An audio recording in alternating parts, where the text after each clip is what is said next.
Lucky Boys Podcast. Story. So I remember, like, tenements in Manhattan, and me growing up in there, and then, like, the bathtub is in the kitchen.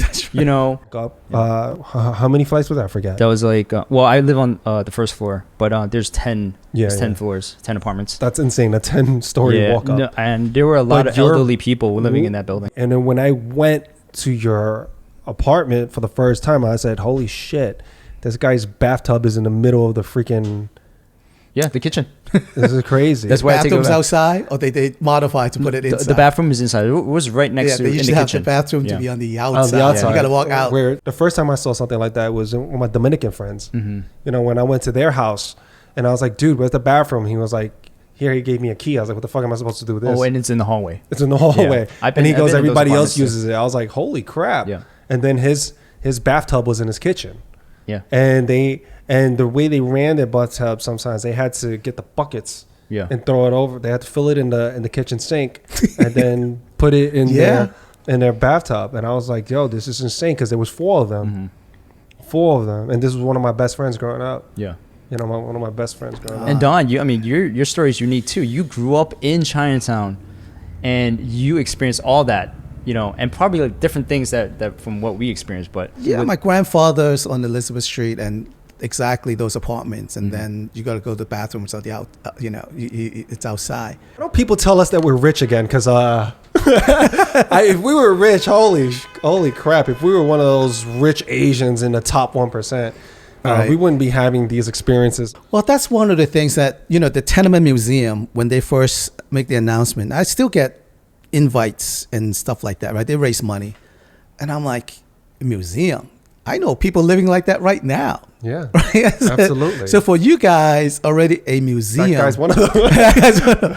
You guys are a museum, but I said, I know a lot of people who live that way right now, paying a lot of money for that.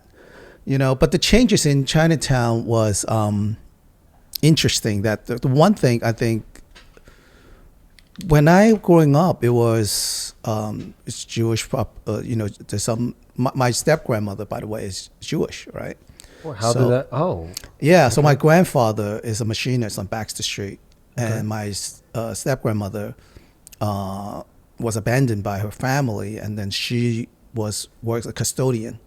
So after work, they see each other. My maternal grandmother passed away. I mean, because during that time, Asians, now, but especially back then, really, Asian men pretty much stick to Asian women. Yeah. And Jewish, I mean, if you're not Jewish, you don't share the religion. And my grandfathers, they were not that many Asian women.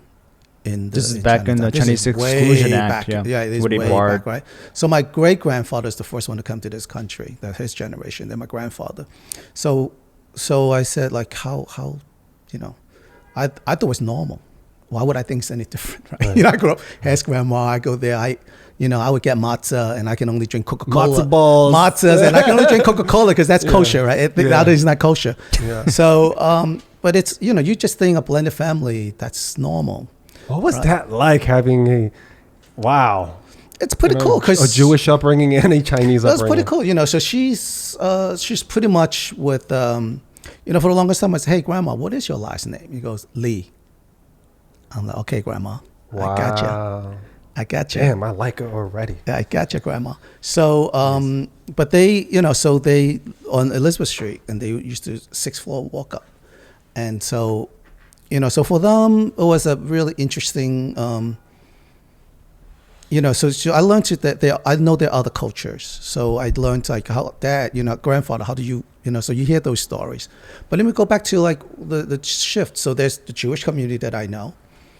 There's the African American community, because one of the school was like the annex. We have to walk down to Smith Housing to go to school. Mm-hmm.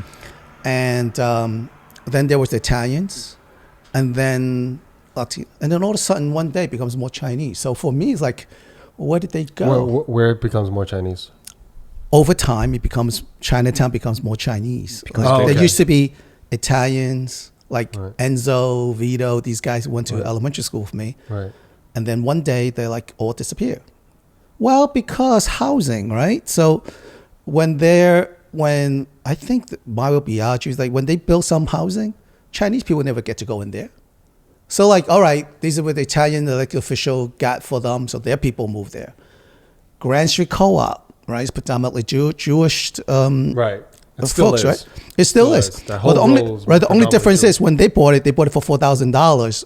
Now all the Chinese people buying in there are paying $900,000. That's $1 million, right? For a 2-bedroom co-op, right? So like we know. So growing up is a really interesting.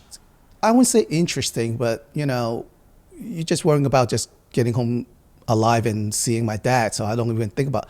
But you know right away. Okay, all the Jewish people are living over there, these nice fancy houses. All the Italians all of a sudden just moved to Bridge Towers and all that stuff. A lot of the Irish went to Knickerbocker, and you can see those names. I said, wow, it's like a Ponzi scheme, right? Everyone moves up, and the last one in this Ponzi scheme is the Chinese. Shit. Instead of these guys able to fight for housing and this stuff, everyone get moved up, right? $4,000 get you the Grand Street Co-op. Knickerbocker, you're in. 2 Bridge Towers. Now they're selling for also $1 million, right? Right. You know, as growing up, you kind of like, you accept it. I'm not there to question. I'm too young to know anything. But it's something that's in your mind, like, hey, what's going on here? And then people say, hey, look, Confucius Plaza. I'm like, you cannot compare one building. And then, you know, if we have more time to talk, I'll share with you the history of Confucius Plaza, which is not the way people are telling it. I would love. I don't know about it. Yeah, so that's news to me.